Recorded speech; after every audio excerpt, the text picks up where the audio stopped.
Hi guys, today we're going to react to Koi GEBA by Atarashii Gakko. This is a BuyMeACoffee request from JM. Thank you, JM, for this request and for all your ongoing support. Much appreciated. Thank you, JM. You're absolutely awesome, and we appreciate all your requests that have been absolutely fantastic. Let's check this one out.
Showmanship. Atarashii Gakko have amazing showmanship with their staple uniform that I love so much. This feels like, I'm talking about the storytelling element in the song that intertwines with the beautiful music, but it feels like something voyeuristic on a forbidden relationship between a teacher and a student. They don't know that they're being filmed and their eyes are like hidden, so you won't recognize them. And I think it has to do a lot with the subject matter. It's the same thing for every Atarashii Gakko song. I think I mentioned it before. It always feels like they know something about the universe that none of us do. And they're like dishing it out for us in the form of riddles or something that we need to decipher. Because they always look like they know exactly what's going on and they know exactly what the message is that they're going to convey, but they do it in a cheeky, playful way. And I love it very much, especially when they break the fourth wall. Suzuka sings to the hidden cameras in the elevator, I think in the street as well. They all look at the cameras. It's like these cameras unveil secrets that you're not supposed to know about, but they're like telling you what's going on. Music-wise, beautiful, very engaging song so far. Yeah, I don't know if I mentioned this in other episodes, but I love Atarashii Gakko. They're just amazing, just so different, so quirky, which kind of introduces like an artistic element to their whole being.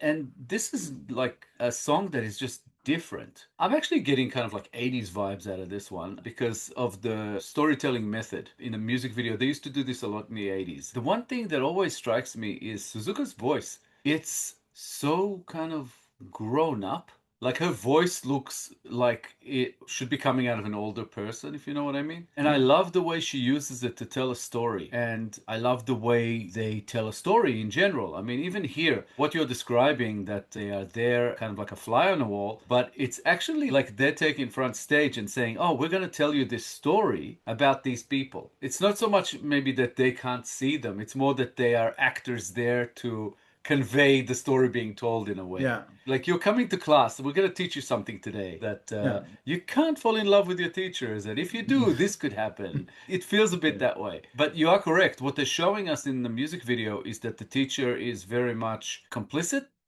Yeah. He actually engages with this younger student in ways that he shouldn't, whereas from the lyrics to the song, it sounds more like the student is kind of lovesick, kind of love-struck, and she doesn't even know if she should tell the teacher or something like that, even though she addresses him. It feels a bit more dreamy, a bit more like a fantasy, whereas in the song, it's a lot more serious, brings up questions about power struggle and power position and abuse of power and all that. Ethics. Yeah. So there's like almost like a political angle to this one. But again, it's just so entertaining. Their dance routines are always amazing. They catch your eye and they just kind of don't let go. Amazing band. And again, so far I'm loving this song.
amped up the crazy a little bit here in the second section. They keep violating the fourth wall. There's a section there where the teacher and the student are smooching in the elevator and she's lying on the floor. I was like, yeah, check out this. Look at what they're doing. Judging by the lyrics, there's a sense not just of some sort of a love story. They're addressing the fact, I think in subtext, that a teenager's life in high school, I'm guessing it's high school, they're very tumultuous. A young girl could be very impressionable, especially if she has a teacher that feels like he understands her and helps her think outside the box. Because there's references in the song that have to do with student imploring her teacher to teach her new things. She's interested in anything and everything he says because she feels like she found a soulmate or something. And I think that's the finger pointing at the ethics question, because the teacher has the control. He knows that his student is impressionable and he enjoys the attention that he's getting, and she's getting what she thinks is true love. And that's what I think generally the intent here. In the way Atarashii Gakko presents it, it's like they're like the parallel to mystical creatures like fairies or something, like entities that are outside of reality that show you things about reality, like a case study or a cautionary tale. That's what makes them so enchanting and makes this whole experience so enjoyable. Yeah, I actually agree with that, because what I was thinking as we were watching it is it feels like we're watching a play, and like Atarashii Gakko are the narrator. They walk around in between the characters and the characters are not aware they're there and they're telling you the story. The whole layout, everything. Going from the lyrics, the girl says, I want to learn, I want to study, can you teach me? She's talking about teaching her forbidden things. She's talking about love, teaching her the ways of adulthood in a way. She says, if forbidden things are forbidden, oh, why don't you teach me? I want to study, I do, just a schoolgirl. Bad things, those bad things I still haven't learned, you know. Let me study. You are the teacher. This could even be about someone who's not even a teacher. Just basically someone who is a little bit older and older enough to know better not to get involved with a young girl, because it's whether it's legality or societal expectations or whatever, but that's kind of what it feels like. But in the video clip, he's chasing her. So it kind of went around, but in the lyrics, it's not exactly there as far as that point. It just feels like it's coming from the student, not from the teacher. Like you said, they always draw you into the story and you just want to know what's going on, what's going to happen, what's next. Yeah, they have that skill. They're just an amazing band.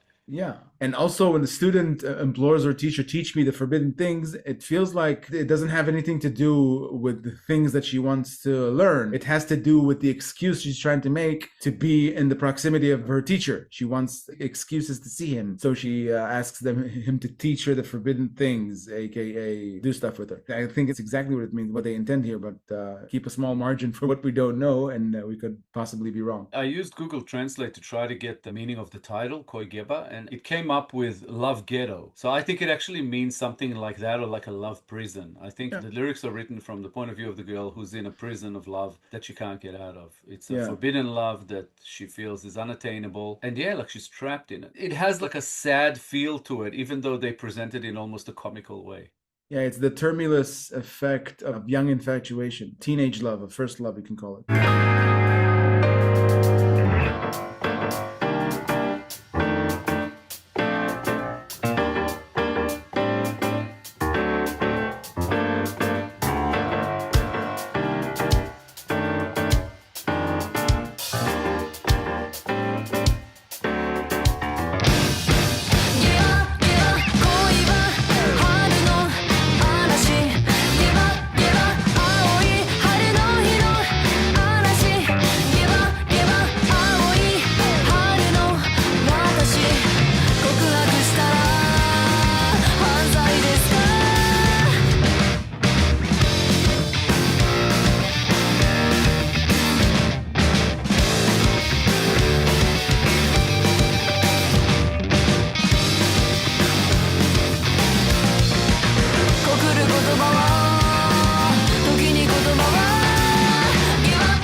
so much charisma in the one band. It's just awesome. Suzuka definitely, I think, sort of the undisputed leader of this band. And at one point, you were talking about the fact that she was lying on the floor in the elevator, but she also had her arm on his shoulder.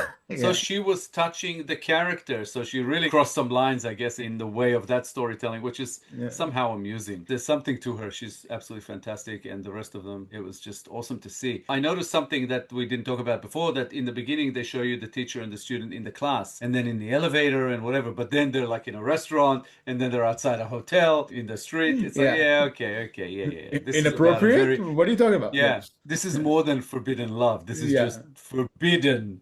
Yeah. But I think that Atarashii Gakko are so cheeky in that way that they love showing this kind of stuff and delving into these types of topics as well, which they've done before. Fantastic song. Thank you, JM, for another awesome Atarashii Gakko request. You've given us quite a few of those, and they've all been fantastic. Keep them coming. We appreciate everything coming from you. You have been absolutely amazing. Thanks, JM, for this request. We enjoyed reacting to this song very much. Atarashii Gakko are always welcome here. More like this will be much appreciated, and thank you for your support. If you enjoyed this episode, guys, please be sure to like, subscribe, comment, and click the little bell icon so you get notified on all our future videos.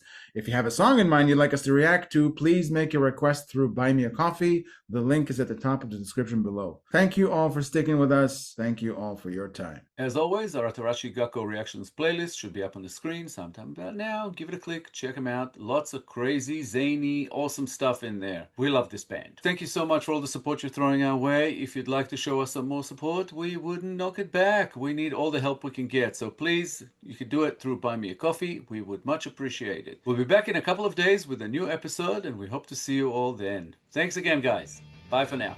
Bye, guys.